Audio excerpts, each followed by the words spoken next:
This is Channel 2 News, coverage you can count on.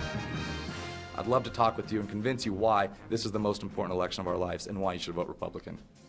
The new chairman of the Washoe County GOP is serious about adding voters and minority groups to the Republican Party. His move to expand the base tops Channel 2 News at 5 o'clock.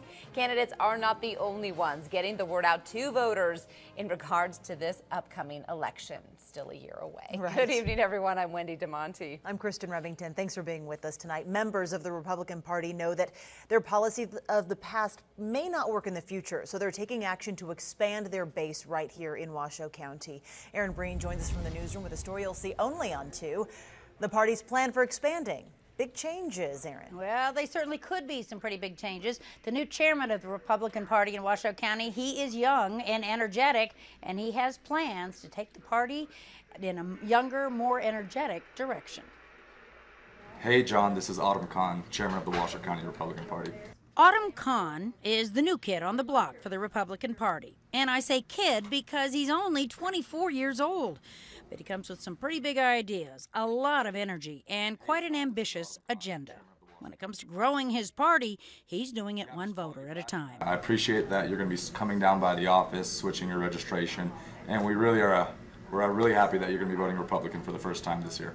And he's getting the party on board with that future. Hey Joe, it's Barb Hahn from the Washoe County Republican Party. How are you today? He's not shy about reaching out, nor is he shy about his plan for change. We have a lot of Republican officials that hold antiquated views on social policies that I believe are completely unacceptable in the world we live in today. So he's offering his message of inclusion, and he's reaching out to the LGBT community directly, saying that history and current times both show that Republicans come in all shapes and sizes. If you look at Abraham Lincoln, if you look at Susan B. Anthony, Martin Luther King, even look today, Caitlyn Jenner, all Republicans. And he's boldly taking his message of inclusion and the party's future to the masses. I'm in charge of the only swing county and the only swing state in the entire West Coast. And I'm proud to say that we're going to lead the charge in the Republican Party nationwide of inclusiveness, of not just people in the LGBT community, but people in the Hispanic community, the Black community.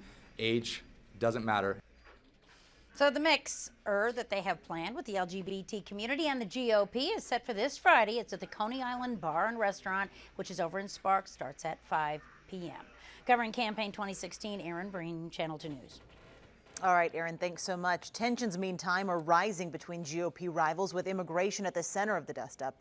The back and forth between candidates has grown more and more curt. Craig Boswell has the latest from Washington. Frank, thank you. Jeb Bush is on the offensive, attacking GOP frontrunner Donald Trump's plan to build a wall along the Mexican border. It's a great soundbite, but it's not defensible in terms of a practical policy. And Trump fired back on Twitter, saying, Jeb Bush just talked about my border proposal to build a fence. It's not a fence, Jeb, it's a wall, and there's a big difference. But recent comments on the complicated and emotional immigration issue have become troublesome for the former Florida governor, who is married to a Mexican American. I was wondering if you regret your use of the term anchor babies and your scapegoating of the Asian immigrant community.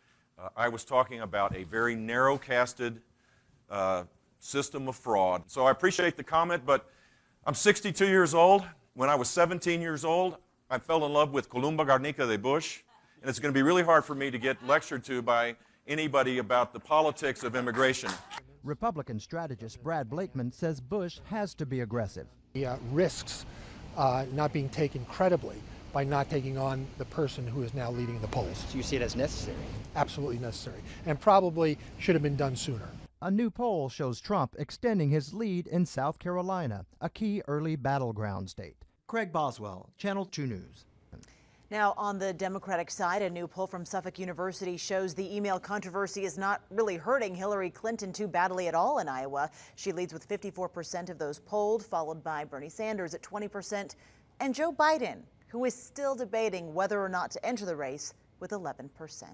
Well, with just more than 14 months to go before the general election, please stay with Channel 2 News on the air, online, and on Facebook and Twitter for continuing coverage of Campaign 2016.